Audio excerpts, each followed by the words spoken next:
Okay, what's up, Shamtastic gang? Okay, first of all, look, listen, I'm trying to. We talking about Whole Cake Island, okay? First of all, fuck Brulee and fuck Oven. It's gonna always be fuck Brulee, and I feel like Brulee is like one of the most annoying characters that I have seen inside of One Piece. Period. Besides the guy who did the slow beam, that was so annoying, and I think that was kind of filler. You don't like my nails? For my new era. But before I, strictly introduce my new era and talk about all the animes, because y'all know that we was watching Hell's Paradise, Jujutsu Kaisen, Fire Force, all these animes. Let's get Whole Cake Island out of the way because that's one of the things I want to finish Whole Cake Island, and I want to finish the first entry of Bleach because I want to get into the thousand-year blood war arc. Okay, so like I said, it's always gonna be fuck Brulee and it's always gonna be fuck Oven. Okay, so yeah, I'm so excited to see y'all. Also, before we get into the whole cake drama, we're gonna start from the beginning. We're gonna go to the end. So, it's 877. Oh, see, I'm about to get mixed all over the place. I feel like a lot of people are talking about Dressrosa. Dressrosa is like one of my favorite arcs in One Piece, and people are saying like, "Oh, it's too long. It's too." You know what I have to say to you, to the ones about Dressrosa? I love Dofi. I love Doflamingo. Like, I don't know. I'm the type of person who loves like villains. I don't know. I really love villains and I like to know their backstory and why they became evil. And sometimes they're just really evil. And can we talk about Big Mom? I know I'm all over. Listen, Big Mom is like, at first I felt sorry for Lin Lin. Like growing up, like they left her on a thing. We're gonna get into that. But Big Mom is really like terrible. Like she's fucking terrible. But back to Brulee. I feel like I wanted Brulee to be like Caesar. And what the fuck happened to Caesar in the rest of Whole Cake? I feel like they used Caesar to get out of what did the jungle that Big Mom called it? I can't remember what they called the jungle that they were living in that was like a maze that kept like rearranging itself. But I began to like Caesar in a way because Caesar was like kind of like comedic relief, kind of like how Brooke is comedic relief to me too, but Brooke is a really good character. Anyway, all right, let's start about part one of Whole Cake Island, about Sanji's arrangement with his marriage, about German 66. Well, before we find out who German 66 is, we find out that Sanji's a part of a royal bloodline, and we're about to get into the business. Also, I kind of forgot what happened to Frankie and Robin. Like, I didn't see them this whole series, and this arc was so long. Like, I kind of forgot what they were doing. I think they were finding the poneglyphs, right?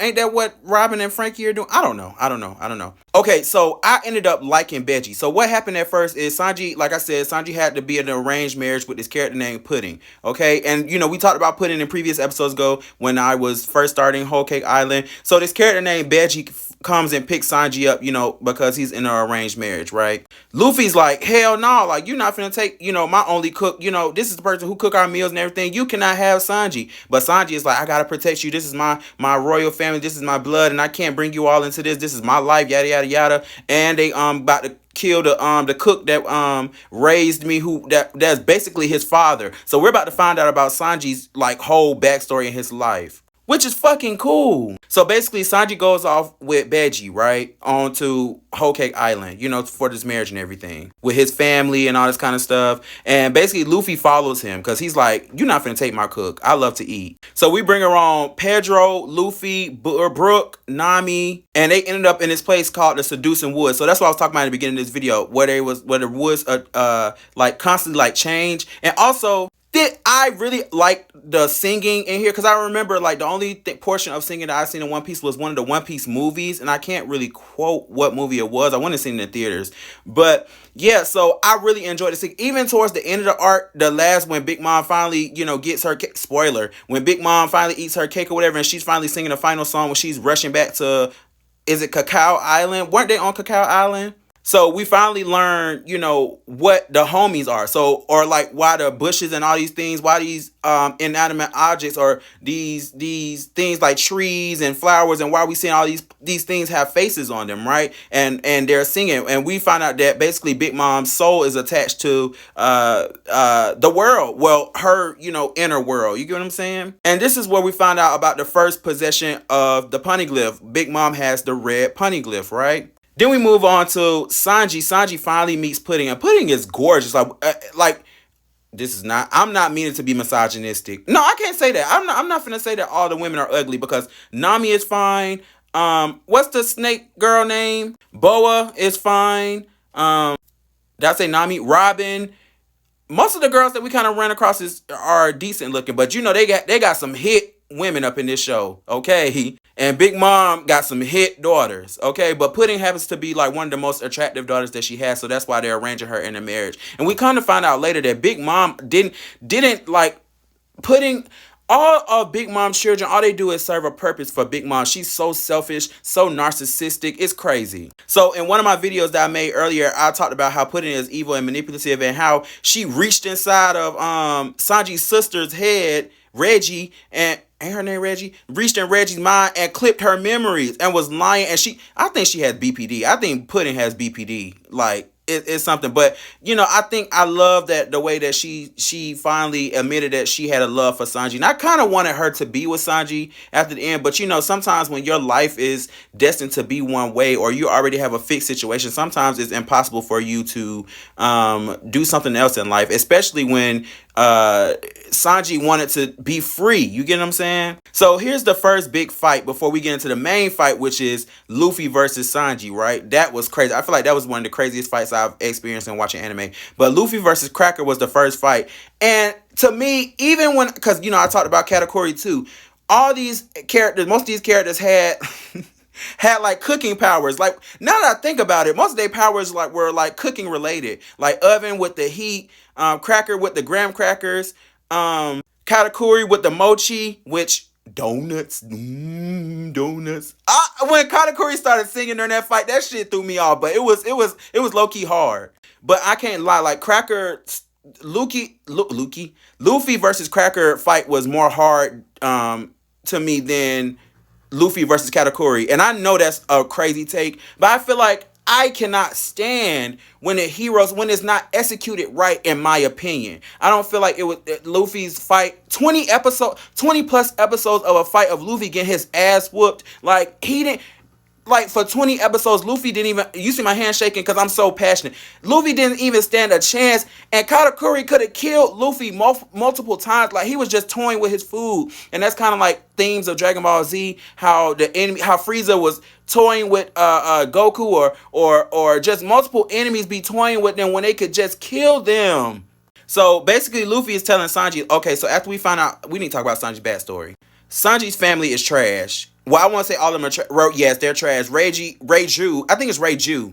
Reiju is trash too. Like, even though she's like kind of like the best person out of this whole like situation, she's still trash too, because she sat on the sidelines and watched her family and her older brothers and father abuse Sanji because Sanji isn't a mass weapon of destruction. You get what I'm saying? Like, all of them are like robotic to or superhuman to a certain degree, and his father abused their mother. You get what I'm saying? By inducing her pregnancy, and I don't, hold up if that's the right word. But somehow he manipulated his girlfriend or wife's pregnancy in order to have superhuman children, which is crazy because he wanted to rule the world, basically. His father was selfish, narcissistic in a way. And one thing I like about it, he stayed narcissistic to the end. Even though I feel like in a certain type of way, he did his son wrong. But Sanji told him, motherfucker, you better not ever call me in my life again. I don't see you as my daddy. But anyway, back to Sanji versus Luffy. I feel like that was like one of the most emotional battles inside this fight because Luffy is so like strong to his core and what he believes in. So watching Sanji like beat Luffy's ass was like so like gut wrenching to me. You get what I'm saying? Like I don't know. Like Luffy was like, well, I'm gonna be right here. Like, and we all want a friend like that. You get what I'm saying? In our life, we all want somebody who's going to stand 10 tones behind us, no matter how much we're fucking up or how much we don't see a future within ourselves or how much we don't believe in ourselves. We need someone who is there, who sees the potential, who knows what you can do and loves you through whatever you're going through. And just watching that fight between them really tore me up. I'm just not going to lie. But it was great to see Blackleg finally explain how he really got his name, to me, Blackleg. And watching him do the skywalk. You get what I'm saying? Because I forgot what the other characters called it before Sanji named it his own thing called the skywalk. So yeah, that's that about, you know, Luffy versus Sanji. Let's talk about Sanji's family again. So basically, after all the abuse they put him through because he wasn't superhuman, I'm talking about they were jumping off buildings and they was wanting to jump Sanji to jump off the building too, and Sanji was scared as hell because he's just a human and he was clinging on to his mama. He was a mama's boy and his mama loved him. Sanji just wanted to be a fucking cook. Like, that shit was so sad to me. So when Sanji family found out that like they weren't like Sanji, first of all, Sanji brothers were bullying him because they knew he was weak, and I think that's a common theme like across a lot of action animes or like storytelling animes, that a lot of like characters become bullies like when they realize that you're the weaker one, so they like to pick on the, you know, the weaker character or whatever. And in this case, it wasn't like one of those familiar type of things. Like, you know how sometimes older brothers could be rough with each other, you know, because they boys. You get what I'm saying? Be boys. But yes, they just weren't nice to Sanji, and they were whooping his ass. And like I said, Reiju is not innocent in this situation either because she just let it go by. You know what I'm saying? And even when Reiju got fucked up by when Pudding shot her ass, like, Sanji was still by her side. He still loved her the most. You get what I'm saying? And like I was saying, Sanji just wanted to be a cook. Like, he was making dishes or whatever, and they were trash. They was terrible. But I mean, he was just a child. He didn't know what he was doing. He didn't know what ingredients go with what. So it was this one particular moment that I had to talk about where he cooked a meal and he brought it to his mom. His mom was poisoned, you know, and she was dying. And Sanji brought the meal. He was crying, you know. I don't know I can't really remember if he was telling his mom about how they were bullying him, but he just wanted someone to taste his food and to love it. And his mom was so loving to him, you know what I'm saying? And she ate the food even though it tasted like shit. She loved the hell out of Sanji and what he wanted to do. You get what I'm saying? And it's just so crazy. Like, you can never replace that mother's love. You can't. So that pulled on my heartstrings a little bit because I'm like, damn, like, she bedridden and the only person in his family that loves Sanji is his mom. So basically, we move on, and we're still a part of the arranged marriage, and Sanji is kind of accepting his fate that he gotta marry Pudding, you get what I'm saying? But at this point, he's like convinced himself, like, I'm in love with Pudding, she's fine. We haven't seen, you know, Pudding's third eye. No, I think we have seen Pudding's third eye because we already got into the manipulation part, right? So Sanji is standing outside the window, and he's listening to Pudding basically reveal her evil plan about the Vinsmokes being murdered and Big Mom taking over German 66, and, you know, getting a wedding and becoming one of the strongest emperors of the sea, which is crazy.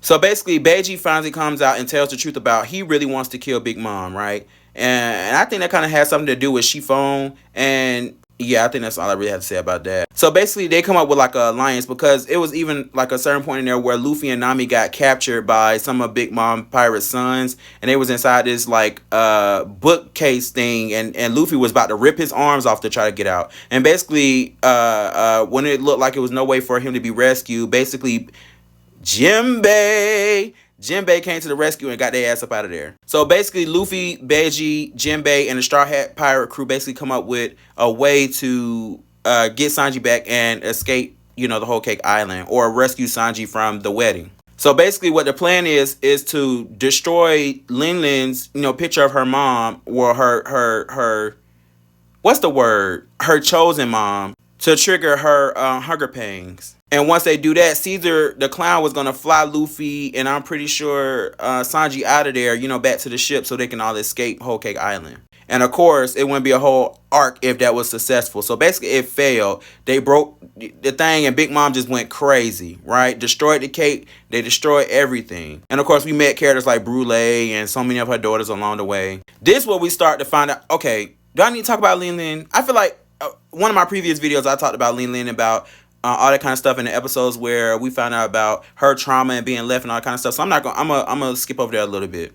This is where we find out where Big Mom powers is basically how she can cut people's lifespan and take on their soul. And I don't think she did that with Jinbei because she knew that she can't really fuck Jinbei up like that. You get what I'm saying? So her powers only work if, you know, people are in fear of her. So she tried to take, you know, Jinbei's lifespan a little bit, but it didn't work because Jinbei didn't have he ain't had no bitch in his heart, basically. Jinbei is like one of my favorite. I don't know which one of the I feel like Chopper is my favorite Straw Hat member, but I really do like Brook.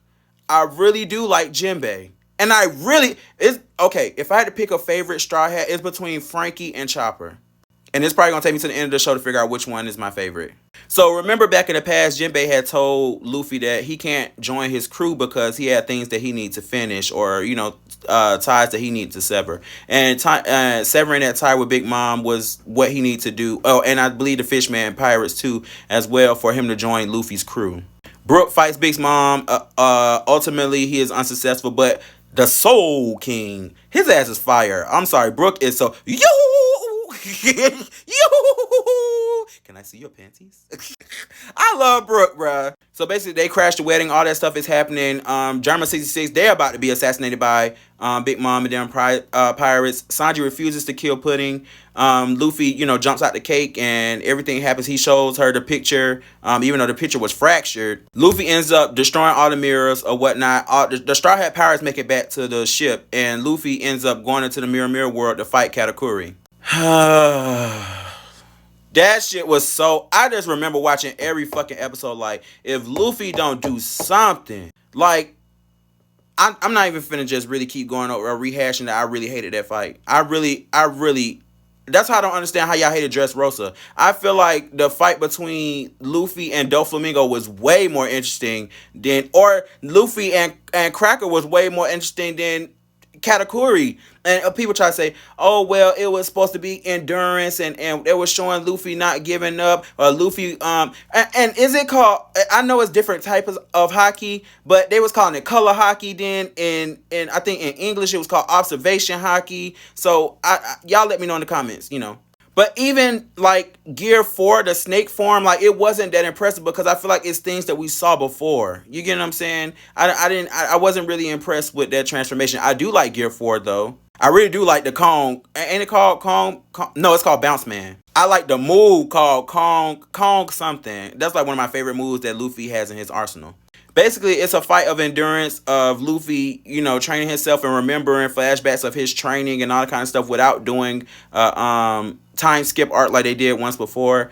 And Katakuri basically, after, it's an endurance battle. And Luffy doesn't know how to give up, literally. So once Katakuri had enough, he walked up to Luffy, and he towered over Luffy. Luffy was little as fuck compared to Katakuri. And Katakuri said, are you going to come back and eventually kill Big Mom?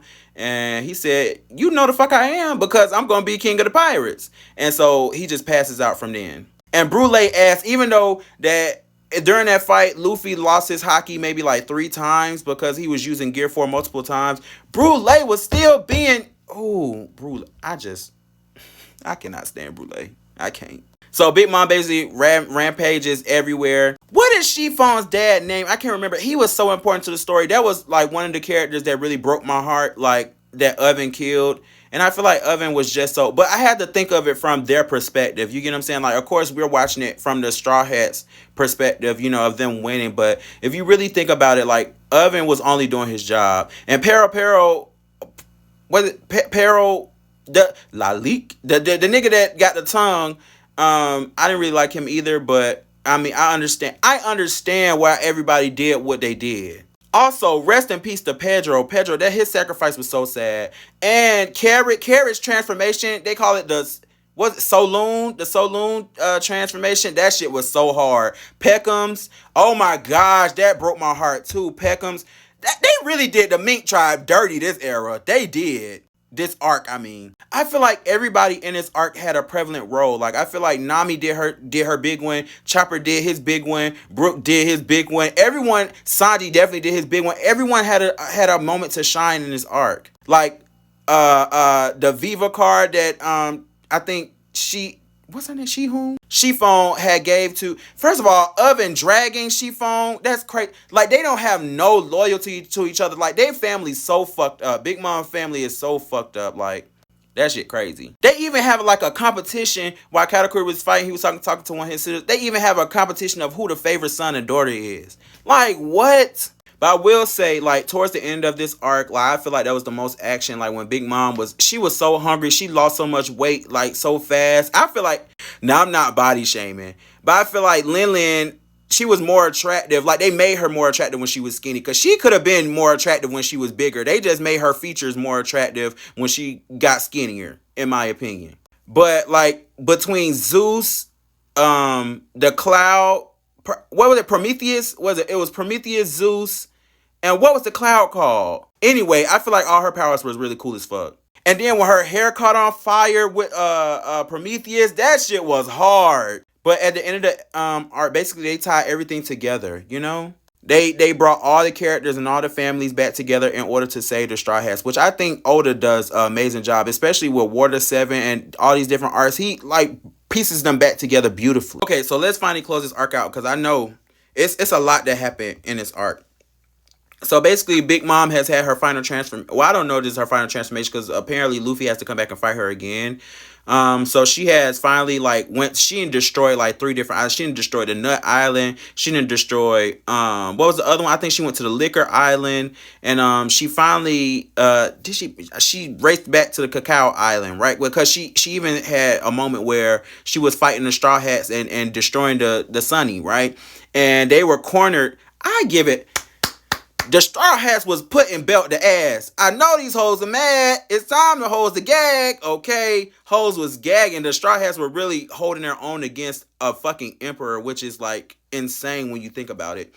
And so my Big Mom just kept saying, wedding cake, where my wedding cake? And another thing that was so like funny and so cool to me, it was that Sanji's cake was really to die for. Like, even Veggie wanted to poison the cake, but Sanji was like, hell no, like, you're not finna poison this hard-ass work.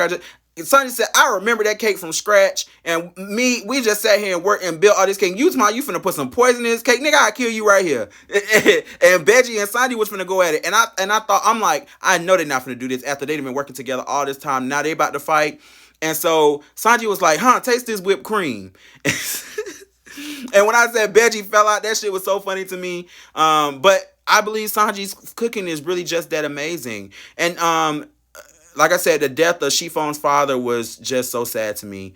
He was nothing but really a good character. No, I can't say that because he gave Luffy and Nami in the seducing woods, he gave them hell. So I said, can you go get this for me? Can you go get this for me? But what was really sad too was Big Mom was using these men. She was using them as just sex organs. Like, she just wanted to have kids. I'm like, that was crazy. He popped out them 2 kids and Big Mom was like, okay, you can get the fuck out. Like, what? These ain't your children. And he was at the door like crying to my Lin. It's just really crazy. And Oven didn't have no respect for him. To him, you know who I am? Yeah, you was my stepfather, and I'm still finna whoop your ass. So basically, back to the main story. Big Mom finally makes it to what island was it? No, Veggie ended up taking the cake because they had to come on land, and you gotta watch it, y'all. But so basically, they put the cake on Veggie's ship now because they wanted to detour Big Mom. They wanted to take the smoke off the Straw Hats because the Straw Hats were already surrounded by Smoothie. Just all of the fucking siblings. They got a big ass family and a big ass army. So like Veggie took one for the team, Chiffon too, they took one for the team, and they lured her away to another island in order for her to eat the cake. So Big Mom ended up eating the cake, right? She loved it. So after she ate the cake, she was ecstatic, like she was happy or whatever, and she got on that thing. When I tell you, she was traveling so fast back to motherfucking Cacao Island because she wanted to kill the Straw Hats so bad. Okay, so at this point, the Straw Hats have made it out the vicinity, right? And now we're looking at the Fishman Pirates. The Fishman Pirates have done a number to the what do you call it? The fleet or whatnot. And now they're trying to escape him, but Big Mom is coming back. So basically, Jinbei stays behind and he tell Luffy, you know, I'm going to meet you back. And Luffy's like, nigga, you better not die. But Luffy has faith in Jinbei, and so do I. And so basically, they didn't want all this news to get out because basically it would be embarrassing. So they had all these people come out to this wedding, right? And one of the main people, he was one of the newspaper people because they were going to let the whole All Blue know that Sanji and German 66 and all them, they were going to merge with Big Mom Pirates, right? And basically they let, when they put in the news about all this happening, basically Luffy became the 5th emperor. I know, crazy. His bounty jumps to 1.5 billion berries, honey. Luffy's that guy. Luffy is now seen as a Yonko level threat. You know, I don't really know what that means yet. But we have come to the end of my review. I hope that you enjoy. I hope that you will stay, you know, longer. And you embrace this new era with me. Now that we're about to finish animes like JJK, Fire Force, Hell's Paradise. And hopefully Hello Nakamura comes out April 1st, I believe, and that's a new BL anime. And that was like one of my first mangas that I really got into reading again, besides the summer that Hikaru died. So yes, Shamtastic Gang. A little bit of this, a little bit of this. Yeah. If nobody told you all year, all month, all week, all day, I love you. Stay tuned because we're gonna be right back. Okay, it's so many shows. The Boyfriend, we need to finish The Boyfriend. I know that's been long and gone, but yeah, I'm glad to be back. You know, should I do a video on Bleach? Because I feel like Bleach was pretty good. It was, yeah. And I haven't finished yet. I'm kind of like at the part where, what they call it, where Ichigo is about to get his what is it called? Damn it. Anyway, he's learning full bring, but he's trying to get his, what they call it, not spiritual pressure. His soul, he's trying to get his soul reaping powers back. Anyway, this video's been long enough. I'll see y'all in the next one.